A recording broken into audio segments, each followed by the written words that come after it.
Hello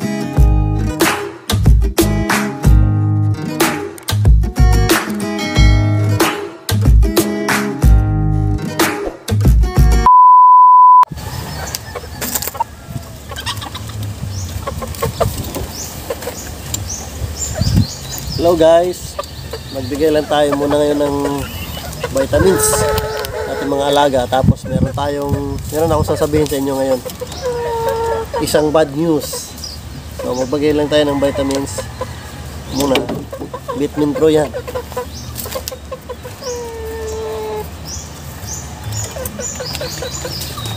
Halo-halo.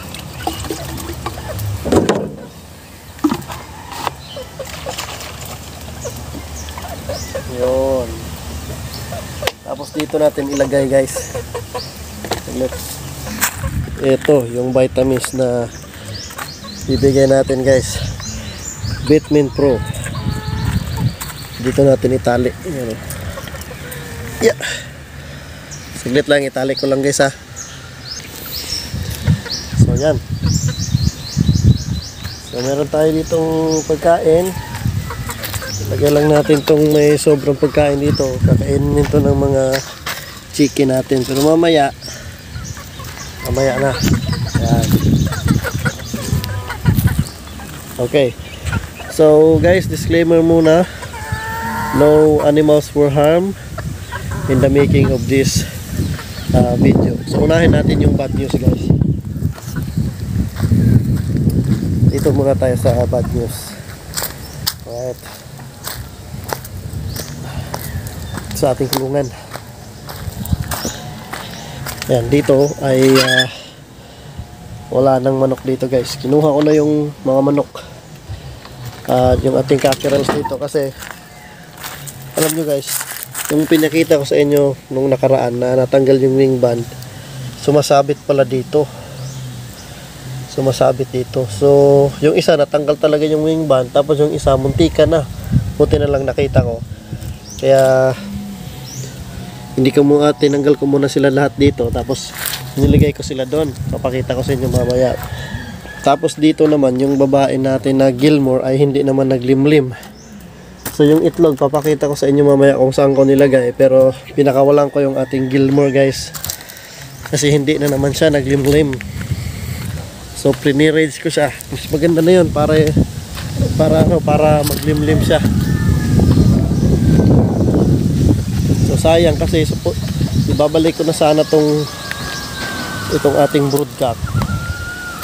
Ito ibabalik ko na sana kay Papa, pero hindi siya naglimlim. Alright, so dito yung ating mga cockerels guys. Yung isa naman, no, ayan, naglimlim yung ating isa. Ayan. So dito naman, dito yung lahat ng cockerels ay nandito. Ito yung nasira yung mata oh. Tapos ito yung natanggal yung wing band. Tapos ito yung isa. So dito ko muna nilagay sila.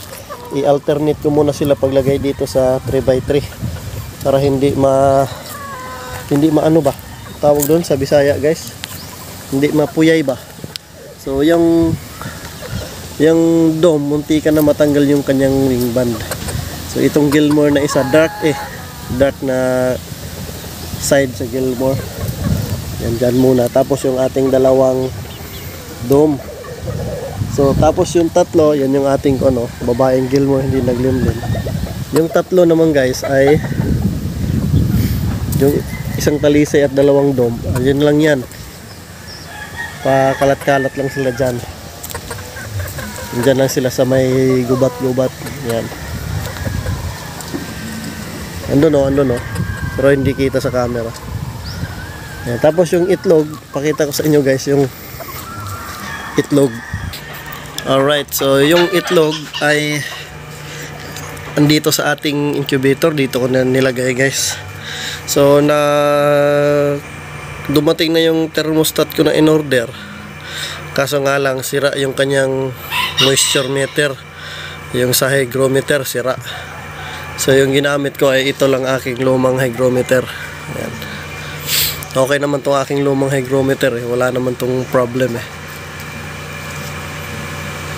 Yan. So yung itlog nandyan lang.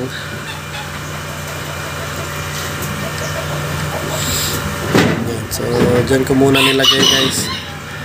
Hindi pa yan nakaset sa timer. Hayaan ko muna isang araw na kaganyan. Tapos tsaka ko na iset yung timer. Madali lang namang iset yung timer guys. So isang araw lang muna silang ganyan.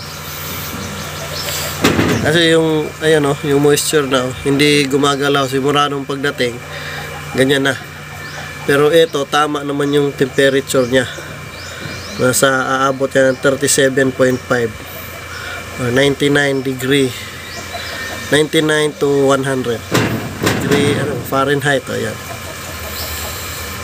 Yan. So dyan ko muna nilagay para mapisa naman paano yung ating Gilmore. Alright, so yun muna yung update guys. Ang ganda ng panahon, no? So maraming salamat guys, thank you.